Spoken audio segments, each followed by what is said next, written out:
Welcome to PeopleSoft Now. I'm Rebecca Jackson. In this episode, we're doing something a little bit different. Recently, Jeff Cummings from St. Paul Public Schools and Dan Iverson from psadmin.io joined Paco Aberwan, our Senior VP of PeopleSoft, for a discussion. They covered their recent experience running PeopleSoft on Oracle Cloud Infrastructure, upgrading PeopleTools, and adopting new capabilities to deliver value for their end users. It was such an impactful discussion. We're sharing the highlights of it with you here. First of all, I want to thank you. As you said, I am the business support manager, 24 years with PeopleSoft. I've been working with St. Paul for 14 years. Prior to that, I was at Allina Healthcare. While I was at Allina, I did implement PeopleSoft for their HR payroll department. We started on version 5. So I've been through version 5 up to now 9.2. Yeah, I'm Dan Iverson. As Paco said, I'm a PeopleSoft geek. I love the technical side and I worked with St. Paul Public Schools for quite a while and really enjoy it. I'm an Oracle ace. And then I like it so much, I started a podcast with a friend, which then turned into a company. And so we do a podcast about PeopleSoft administration specifically. We have a conference and we blog there as well. So St. Paul Schools, we're the second largest school district in Minnesota, got about 38,000 students roughly. And we have about 6,500 active teachers and staff right now. The majority of us are basically going in just looking at paychecks and whatnot, but we do have about 400 or 500 super users that are actively in the system pretty much all day long. We went live prior to my starting at St. Paul Schools. They went live on 7.5 in 1998. And then in 2013, we made the decision to bring in finance. We started on 9.1 with that one. And then in 2020, we moved everything up to OCI. So now we are currently running every piece of non-prod and production of PeopleSoft in the cloud exclusively. And we've also pretty much our own department now. So we've detached from our IT department. So we're like our own little IT department now, running this whole show. The other big thing we were tasked with was to get us to 9.2. That started March of last year. We ended up going live in June. I think it was on the 20th, on image 37 for HR, 38 for finance, and PeopleTools 8.5.9. Now during that upgrade, of the 9.2 upgrade, we were also asked to be early adopters for the 8.5.9 tools upgrade, which we did in parallel with our 9.2 PeopleSoft upgrade.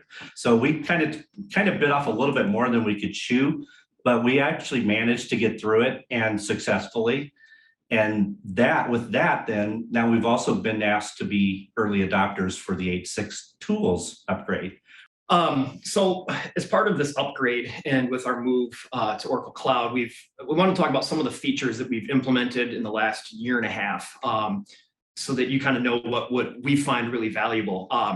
So on the tools side, the real-time indexing, especially around the menu search, the recent and the keywords is heavily used at St. Paul. Personally, it's essentially replaced the whole navigator. I don't ever use that anymore. I just search. If I don't have something in a tile, I just go straight to the search. And that is, if you look at our stats in our system, it is used a lot.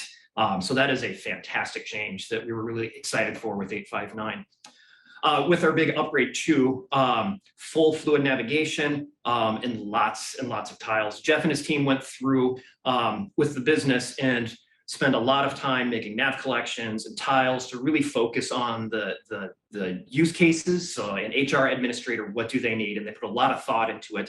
And that has really changed how users access the system. And hopefully we've really tried to take what you've built in that tool and make a huge advantage for the users. We do use Cloud Manager. We use it for all of our PeopleSoft images, lots of demo environments. As Jeff said, we're doing the 8.6.0 early adopters program. So that was released just Friday. Friday evening, when I was finishing up at work, I just went into Cloud Manager, selected an environment, did a tools upgrade. Saturday morning, when I just checked it, it was all done.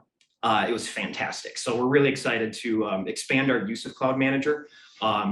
Within Cloud Manager itself, we deploy all the pies. We're using the policy framework for helping to schedule environments going up and down.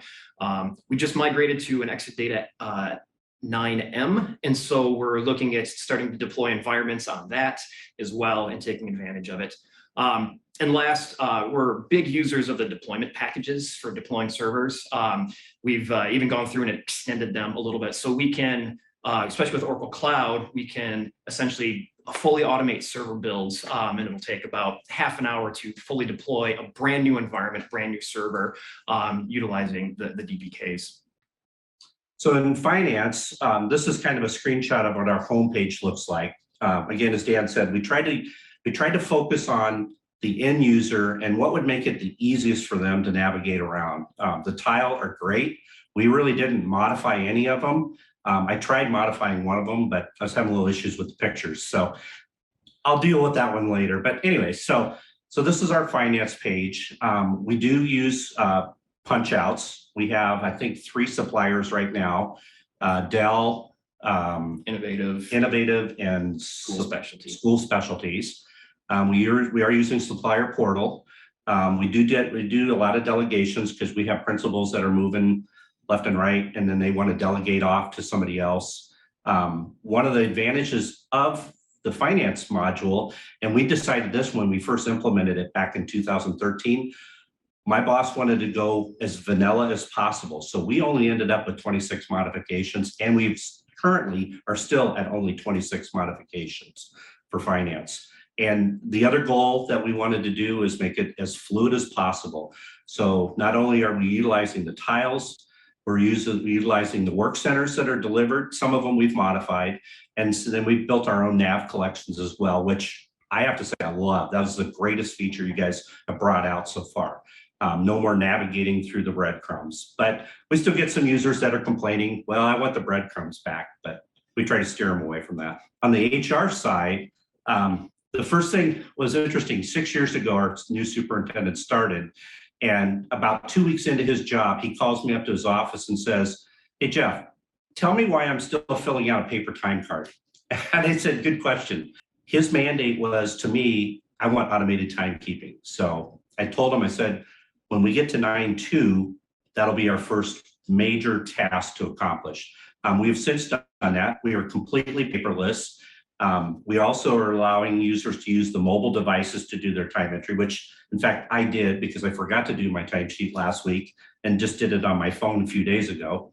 The other big issues that we wanted were preferred name because of the changes in culture these days. So we've got that implemented. Fluid approvals, delegations again on the HR side as well as the finance side, because we have a lot of managers that they want to be able to delegate off to their staff or whoever they want to do. And then again, we also wanted to go as fluid as possible. And granted, we know that every page is fluid, especially with payroll. Payroll, we get, they're okay with that because they're not the ones that are looking for the real big changes, but they're getting used to it. We built some pretty elaborate work center nav collections though for payroll, and they've been very happy with that because it's basically a one-stop shop for them. They know where everything is, and if they find new things, I know how to fix them and how to add them. So that's also been kind of fun to play around with. So yeah, kudos to your guys on those work centers and nav collections. So Jeff and I are here at Cloud World because we presented yesterday. So we did a session talking about moving St. Paul Public Schools up to OCI and some of the things we did with that. And the room was full, especially being at a Cloud World conference where there's not really any apps present. It's all cloud focused. It was a packed room, yeah. And everyone was interested in moving PeopleSoft up to Oracle Cloud. Yeah. There was a couple people that had AWS in their organizations and things like that, but people were interested, and it was an extremely engaged audience. So I just wanted to say thank you for building such a great product and let you know that just, being at a conference that doesn't have PeopleSoft officially as part of it, there's a lot of people that are still really interested and want to stay on this product. Yeah, there was 50 people registered and it was full. And I would say all but about 3 people in that room were all PeopleSoft users. And 2 or 3 of them approached me afterwards, and I think some approached Dan as well. interested on number one, why we went to the cloud, how we went to the cloud, and how we're using it. And so I was able to share that with them.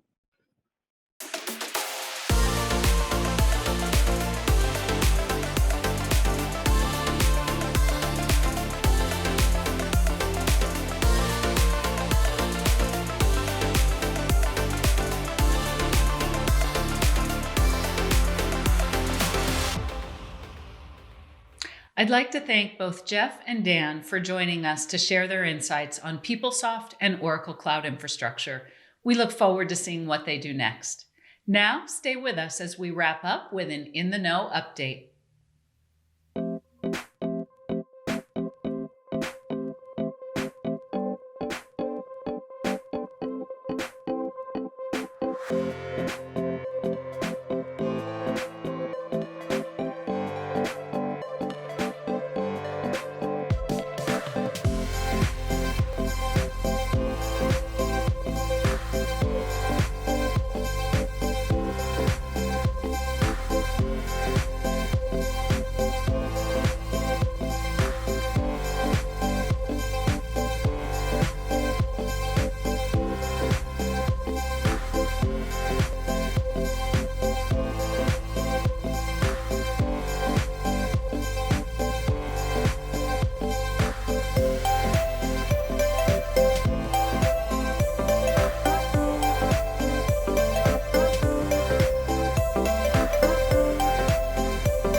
Good, Sparky.